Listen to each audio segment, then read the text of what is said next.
Just recently, Chris Hedges sat down for an interview with Salon.com where he claimed that revolution in the United States was just around the corner. Of course, I highly believe that he is mistaken about this, but he does correctly note that he believes it could be reactionary or that it could be revolutionary. Here's more specifics about what he said. There are similarities between our time and the era of 1848 revolutions throughout Europe, or the French Revolutionary era that preceded them, he says. But in many ways, climate change least among them. The stakes this time are much higher. According to Hedges, a revolution is coming. We just don't yet know when, where, how, or on whose behalf. This statement is utterly baffling to me. There is a tremendous difference between the United States today and Europe in the 1840s. I mean, we're living in a completely different century. The material conditions are different, the distribution of wealth are different, the manifestations of the contradictions within society are completely different as well, with many things that didn't exist back then. For example, much of the working class in the first world being bought off by imperialism, the spoils of it. I mean, there's nothing today that is even vaguely like it was back then. Perhaps he's just referring to some kind of social unrest that stems from inequality. But other than that vague similarity, we live in a completely different time. It's with us already, but with this caveat. It is what Gramsci calls the interregnum, this period where the ideas that buttress the old ruling elite no longer hold sway, but we haven't articulated something to take its place. That's what that essay I quote by Alexander Berkman, The Invisible Revolution, talks about. He likens it to a pot that's beginning to boil. So it's already taking place, although it's subterranean. And the facade of power, both the physical facade of power and the ideological facade of power, appears to remain intact, but it has less and less credibility. I find this statement to be entirely false. I don't believe that the people of the United States support capitalism on an ideological level. The vast majority of the population doesn't have really any understanding of the ideology of capitalism as opposed to socialism. They support it because the system gives them what they want, and those things that they want are socially determined to them. They are fed exactly what it is that's needed to keep them complacent. Not only that, this system is this capitalism we live in is completely different than the one that previously existed. For example, this system, working class people have so much of the global wealth that they on some level feel bad about themselves for having it. They feel guilty. So that's why we have all these kinds of social mechanisms to make it seem like we're making a difference to those who have less when we really don't. We have fair trade coffee. We have, buy this bottled water and we'll send $1 to starving people in Africa who don't have any water. All these mechanisms to alleviate the mind of regular, ordinary Americans. But this system gives people what they want. This is not ideological to them. This is very material. They still have all the things that they want. This is not ideological for them. All of these are indicators that something is seriously wrong, that the government is no longer responding to the most basic concerns, needs, and rights of the citizenry. That is true for the left and right. But what's going to take its place, that has not been articulated. Yes, we are in a revolutionary moment, but maybe it's a better way to describe it as a revolutionary process. I'm going to have to agree and disagree with him here. Basically, there is a social tension that is building, and that is an anger that's coming from both the right and the left. The problem is he is right when he is saying that there really is no ideological strength coming from the left. It's nothing but old ideas, and most of what is left just flows entirely into the Democratic Party.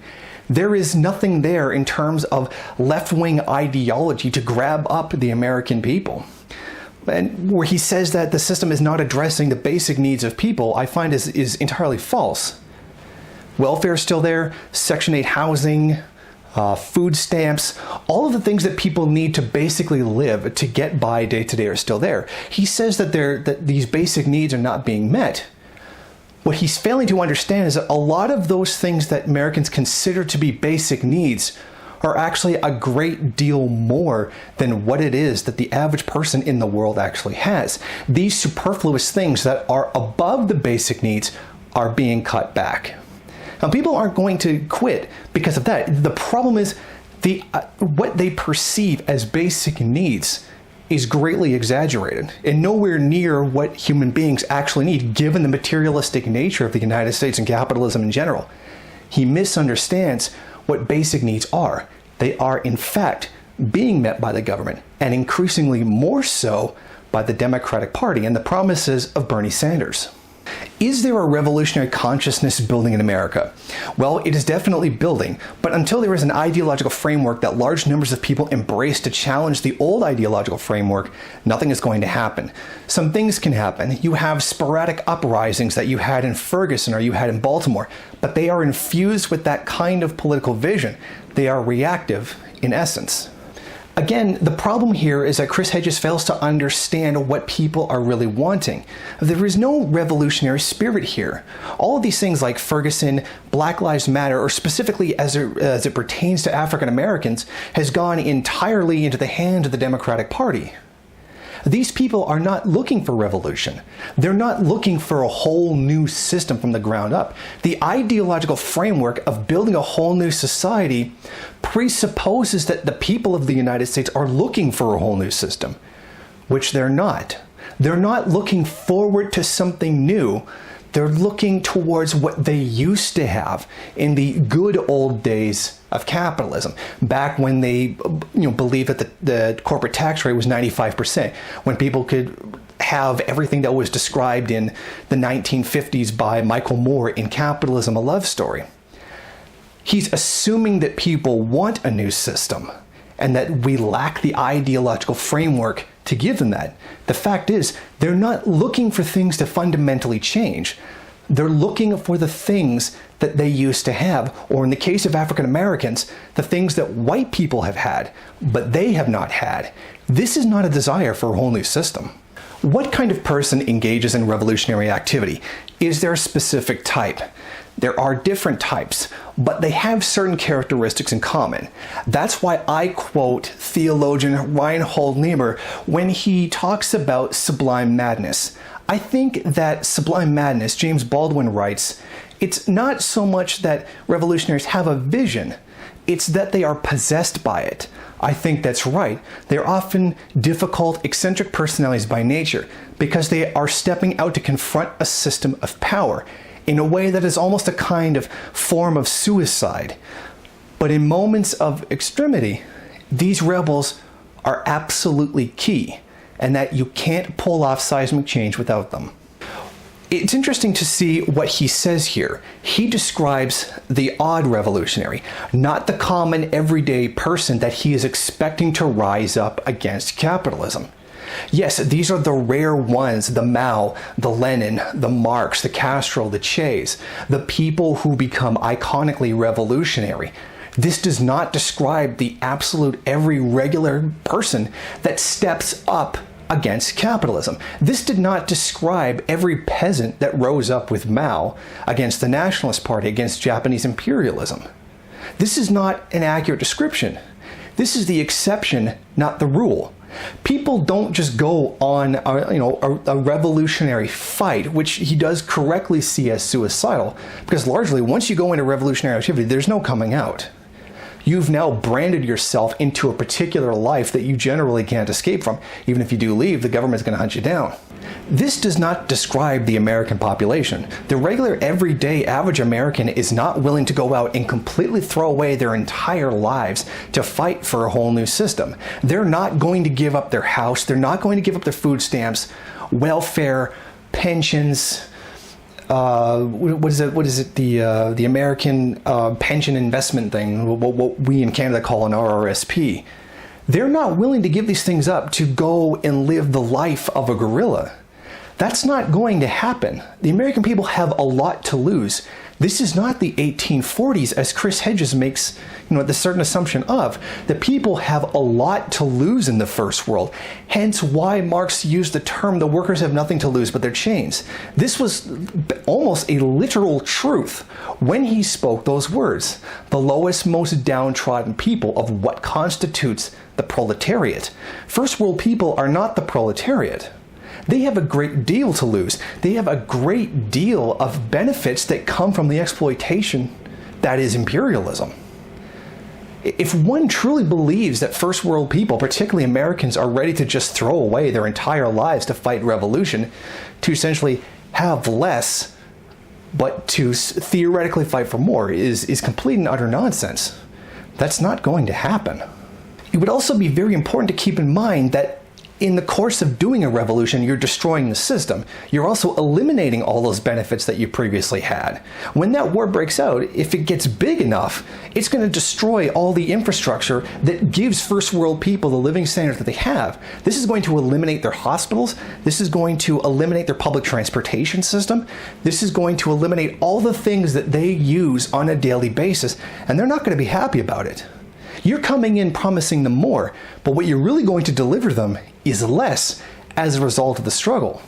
That's why revolution comes from the deepest, darkest corners of the world. People who already have nothing to lose but their chains. This is a very first worldist mentality. They see people who are 90% of the American population are in the top 15% of wealth in the world as somehow being the lowest and the most downtrodden and exploitive. And this is just simply false. If things unravel in the US, our backlash might very well be a right-wing backlash, a very frightening right-wing backlash. Who cares about populist movements on the left are very weak because in the name of anti-communism, these movements have been destroyed. We're almost trying to rebuild them from scratch. We don't even have the language to describe class warfare that is being unleashed upon us by this tiny, rapacious oligarchic elite. But we on the left are very disorganized, unfocused, and without resources. They are without these resources. They're disorganized because these movements can't actually reach the working people of America, the regular everyday person.